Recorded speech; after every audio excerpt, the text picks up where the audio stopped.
Yes, indeed. Well, the election campaigns have gone largely according to plan. Friday was officially the last day of campaigning. Today is the first round of voting. And so we have 12 candidates who are trying to get through the first round. Yeah.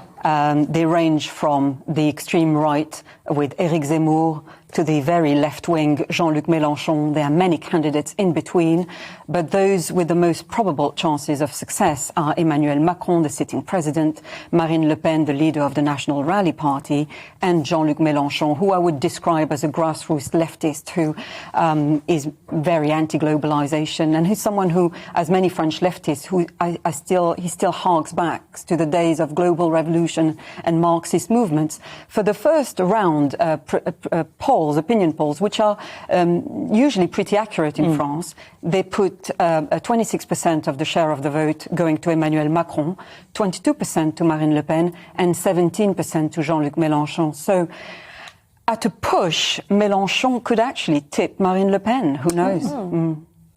Nabila, how much has Marine Le Pen detoxified the Front National? I mean, it's now called something different, isn't it? But I mean, it was very easy once upon a time to categorise Front National as on the far right when you look at some of their policies, particularly with the influence at the time of her father when he was leader of the party.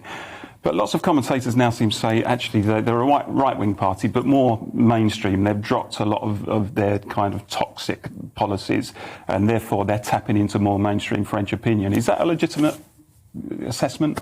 Well, I think what made her more mainstream is in this election, you have seen the emergence of a candidate like Eric Zemmour, who makes her look remarkably moderate. He's somebody who has 3 convictions for spreading religious and racial hatred.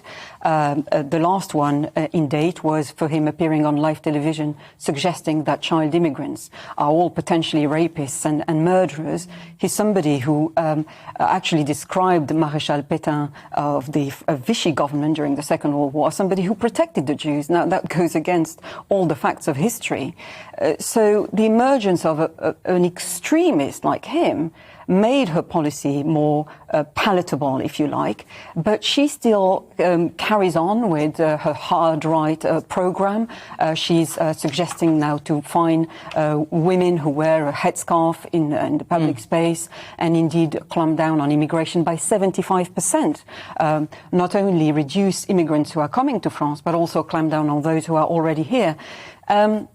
She has desperately been trying to distance herself from her toxic father, who, let's not forget, is a convicted Holocaust denier, a racist and anti-Semite. But he remains a major figure in the party, and a lot of her supporters remain fundamentally loyal to him, and he crucially remains her father.